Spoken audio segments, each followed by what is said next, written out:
Yes, I know. It looks like I've done a whole lot of nothing here, like inventory's still all over the place. I even added drying racks for leather. That's the opposite direction I'm supposed to be going in now. The bee cage, still here, still doing the bee upgrades. That's all still a work in progress. But I swear, I've been moving along on things. Because what's this? I added a door back into the conduit area behind my base area. Because I have actually been cleaning up. Now I know this is a whole lot of like white on gray, but at least it looks more finished than just the raw stone that, oh, ignore the raw stone back there. I'm getting to it, really I am, because there's a more important area that needed to be done. Down here in the sub basement where I have my ME system as well as my laser IO conduits all over. And I've cleaned this up because, well, I intend to start working down here and adding onto the ME system because today it's an automation day because I'm getting tired of hand making some of the stuff I've been making. And I figured, well, we've got an ME controller, we might as well start using it. So I cleaned up a little bit in here. Obviously the back wall here hasn't been cleaned up because I intend to punch out further in that direction anyways. And we've only got the one ME controller for the time being, so this ceiling should be tall enough. I might move it all eventually, or at least the controller out of here if I need more space, but for now, this has got me going. I did, however, change the fluix cabling to be all a single cable that punches into the bottom of the controller instead of using up two of the faces like a complete idiot, so that we can minimize the number of channels being used until I get dense cables made. Because who knew that the dense cables require wool, which I don't have a good source of currently. I'm pretty sure there's a bee that can do it for me, but you know, I'm probably just better off setting up a hostile neural network that makes it or something instead. Yeah, this thing right here that generates it data at a time. That's probably the best way to go about doing it. But I haven't gotten around to setting it up yet. Maybe I'll get to that later today even. Hello everybody, I'm Martin. Welcome to another episode of All the Mods 8. And did I say later this episode? I mean, let's just get it over with right now. And it feels like people just keep decimating my animal farms here back at spawn, but at least I can create the model now. Boop, all done. Now we just need to go kill some sheep. You guys are safe. 1, 2, 3. Well, that was apparently all I needed. I didn't think I was going to get to basic already, but here we are. Alright, eventually I'm going to want to automate this whole thing and create boxes for each one of my things so that I always have things like blaze rods and bones or bone meal or the wool around. But for now, we will just put the prediction matrices in and get this started so that we can at least have some wool getting generated in the meantime. Alright, so wool accomplished. What do we do now? Well, we're not going to upgrade the fluix cables now because that's just entirely pointless. We don't need that many channels at all right now. But what we do need to do is get started on the very basics of Autocrafting. Hello everybody, this is Editor Art here. I need to confess to something. This next part is a bit of a mistake. There were some changes in 1.19. We need the pattern processor, not the ME interface, but I'm going to let you see my mistakes happen in real time here. And the first of those pieces that we need is the ME interface, which I have technically already made one of, but we need a lot more of these. And these are all things we've seen before. This is just base materials and a formation and annihilation core. And as we go through the automation process, these are two of the things we are going to want to automate. Although we are also going to have to automate the creation of the processors, but we'll get there. The other piece we're going to need is molecular assemblers, which are really similar, but they're crafting tables, and these can auto-craft anything that is made by a crafting table, so no machines. And then the last thing we're going to need to get started with at least is an ME pattern encoding terminal, which is just another crafting terminal combined with an engineering processor, which will let us create the patterns. So let me go put those three pieces together. Alright, so I got the first couple pieces made, but I made a couple changes. You notice that the fluix cables here are a very slightly different shade of purple. It's because I made them into purple ME glass cables. I also made some smart cables. So over here you can see the one going to the ME controller now shows how many channels are in use. So there's 5 of 8 coming out of the rest of this cable. So we still have 3 channels we can use here, or we can upgrade this to a dense and make it up to 32. I did this, however, because I want to split off this controller to put another cable in. And if we use the normal fluix glass cables, it would just do this, and we would connect it down, and then it would loop right back into the already being used channels. Because the normal fluix cables are universal, they'll attach to any color. And if you're paying attention, you might have noticed that I also made some red cables, because I can do this, and drop this cable down, and you notice that it is no longer connecting to the purple one, and now we have 8 channels to use here. So I'm going to run this probably over there to set up the molecular assemblers. Okay, so I dropped the ME interface and put down the molecular assembler on top of it. These do not all need to be touching the cables. Anything that routes through an ME interface or most Applied Energistics machines can feed power and connections into each other. So we can have a whole block of these checkerboarded out throughout here, because every ME interface can use any molecular assembler it also touches. So if you want to do more concurrent jobs, you connect it to more molecular assemblers. Because now that we have this made, we can go into the ME interface and there's a spot for recipes here, but we need to go make the recipes. Those are not spots for recipes. Which is what the pattern terminal up here is for. And notice that these are also a slightly different shade of purple, and it's because they take on the color of the cable they're attached to. I could put a universal cable one down and swap the color and make these whatever color I want to have match the walls long term, as well as hide them behind facades so they take in part of the pattern. I just haven't gotten around to making facades yet because I am not quite ready to cover them up quite yet. But we can come in here and we need to make some blank patterns. And blank patterns are just quartz glass, glowstone, a Certus crystal, and some iron.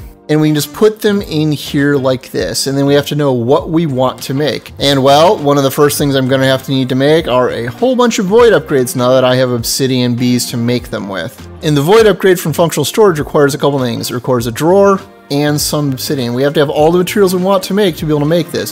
So we're going to need to make a drawer, which requires that we also are going to need to make a chest. Thankfully, I also have large stockpiles of wood behind me to draw from for this. Now, the thing is, while setting these up, you need to be aware of a couple things. One, you need to know whether it's a crafting pattern, a machine-based pattern, smithing table, or stonecutter, because you have to have the correct mode set when you do this. Two, you have to have every single step craftable. So in this case, if we're going to make a chest, we need also to make rainbow eucalyptus logs, but we can code it into a pattern like that to make the chest, to make the logs. Then we're also going to need birch planks. And this is where you also need to be specific, although we can tell it to use substitutions, which is what we're going to do in this case, so to make sure it gets the strip birch. And then the 2x2 birch drawer. And then finally, the void upgrade, which we're also going to make sure that we have substitutions turned on, just in case there's other drawers in our network that we wanted to just go ahead and eat. With that completed, we come down to the ME interface, and to be clear, there is another terminal, the ME pattern access terminal, that will let you access all of your ME interfaces on your network to be able to handle all of your recipes, and we'll probably set one up eventually, but for now, we've only got the one anyway. So we'll come in here, and we will load up all of the recipes into here. Okay, 119 just got me good. They actually caught me by surprise by something major. Instead of the ME interface for the molecular assemblers, you need to use something called the ME pattern provider, which is brand new as far as I'm aware. So everything I said about the ME interface, just ignore. Let's slot this in here and go in here. Yep, and now we have the pattern rows. So this is where we put the recipes in. That said, we are not done yet, because now you can see we can craft the void upgrade. And we can go over here and we can request one, and then it can tell us that we are missing the log despite the fact that I told it to accept substitutions. But you notice there's also this thing down here that says no crafting CPUs are available. And that's because, well, we haven't actually set up the means to do auto crafting yet, and I probably should go set that up, eh? And this requires we make two things. A crafting co-processing unit, which is a crafting unit with an engineering processor, which is just a whole bunch of more processors. And then a crafting storage of various sizes. The bigger this is, the larger the recipes we can process. And this is just a normal storage component that we use to make the drives with, as well as another crafting unit. These can be laid out in any way as long as they are a rectangle of some sort, and they combine with any number of coprocessors and storage units. The more coprocessors you have, the more concurrent jobs it can run in the single processing unit. But you notice that this formed when I created it. And weird, this birch plank pattern still says it actually does accept substitutions, so that pattern should have worked. But to fix this, we just need to go into here, put this back in the pattern encoding and see that it has the wrong one, and then grab one out of our inventory and swap it and rewrite it. And now that we have the CPU created as well as the recipe fixed, it now will let us craft this, and we can hit start. And if we come into the crafting status, you can see that it already finished, it's already done, but you can see the job if it was running. But now we come in here and we now have a void upgrade. But keep in mind, we can also just request like 20 of these now, and they will just get made. And now we can see the job processing in real time, because we don't have any speed upgrades inside our molecular assemblers right now, so it's not the fastest thing on the planet, although it's still pretty fast. But now I at least don't have to worry about these lagging down the server anymore. Because one of the things that can happen is if you were trying to input items into a storage system and they back up and get full, things back up and things overload, and that tends to cause energy spillage of sorts. You also especially want them on things like the hopping botany pots, because when they fill up, they constantly try to empty the hopper that's built into them, just non-stop, like every single tick. So always use your void upgrades, folks. Well, I guess this means we should go do the last most important step here and actually automate the inscribers so that I can easily automate all of the rest of this stuff, which means I probably need to go add another ME interface and maybe another molecular assembler to, you know, that's not an ME interface, is it? That's a pattern provider. Remember, we just learned this. You'd think I'd be able to keep my machine straight at this point.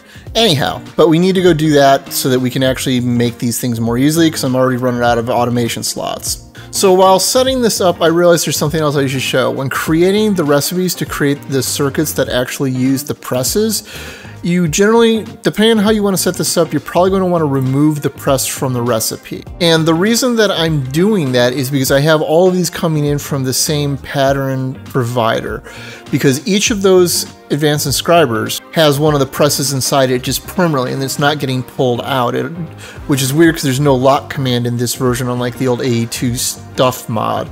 So this seems to work. If we just put the recipes all up in here, it seems to spread to the correct inscriber as it's able to. So far this all seems to work right. What won't work right is the next step to make the advanced chips, where we have to use circuits in both the top and the bottom slot, because there's no press jamming it up, which means anyone we have open will take any combination of these. So we need to set that up on its own interface, otherwise it will try to even put like these base recipes in that one. So we're going to need a second one to set those up. But what we can do now is set up an ME interface, put in the printed engineering circuit, tell it to store all those. It will always keep one in here. We can set the amount to stock and say we want to keep a whole stack of them. We can now set that and it will load this up. And if I'd remember to re-add the crafting card, we can now come over here and you'll see that it has automatically started creating the engineering chips right here. And these will get automatically stocked back over in this ME interface, and it will keep a stack of 64. That said, if we come back up here to the crafting terminal, you notice that it does not show them here, because all that it actually does is it makes them available for automatic crafting within the network. It doesn't keep a stack of them available for general use. Editor art here again. What I forgot to mention in doing this is that you can add a storage bus to the ME interface to make them generally available in the inventory. Meant to show it in the episode, and I'm not entirely certain why I cut it on accident. Okay, so I moved the advanced inscribers over here because it's running out of channels on the purple line. And so now we're using the ones off the molecular assembler, which aren't being used up right now anyways, because this is only adding 2 channels, one for each of the pattern processors here. So all I really have left to do now is adds up a whole bunch of acceleration upgrades to all of these. But now, as you can see in the ME interface, it's now starting to keep everything stocked. Although we need to go make a bunch more crafting CPUs to handle a whole bunch of concurrent jobs. They don't really need to be big ones, they just need to be enough to run multiples at a time. There is one other thing I discovered while I was setting this up, and that's the Mega Cells mod is also in this, and one of the things it adds is the Mega Pattern Provider, which is sort of like the normal pattern provider, except it has 2 rows of patterns. That said, these can't be used for the crafting patterns, which means they can't be used for the molecular assemblers. If you try to add the recipes, like say I grab this one out of here and go into here, you see that I can't add to these at all. They can only be used for machine processing stuff. So like I could use it back here with the inscribers to put more recipes in if I somehow actually needed it, but I've got no real way to pass it into multiples of these inscribers at once other than just being directly hooked right up to the pattern processor itself. So we'll call this good enough, and we'll probably have some use for these for machines later. The other main thing this adds are much larger disks to store stuff on, and there's another mod that does this as well. The AE2 things, which also does deep storage, which lets you put a whole bunch of a single item on a disk. Anyhow, I just have to go do a whole bunch of cleaning up down here, add a whole bunch more processors, and I can do all that on my own time, as well as add a bunch of crafting recipes. Because for now, we are actually truly bootstrapped into Applied Energistics now. And now things will get a lot easier to make, and I can go start patching holes in the floors with facades so that it just doesn't look like a giant cabley mess in here. it'll just only look a little bit like a big cabling mess because I'm bad at planning, folks. Anyhow, if you found this episode interesting and entertaining, please consider like or subscribe if you're new. As always, I'm Ard. Thank you for watching, and have a nice day.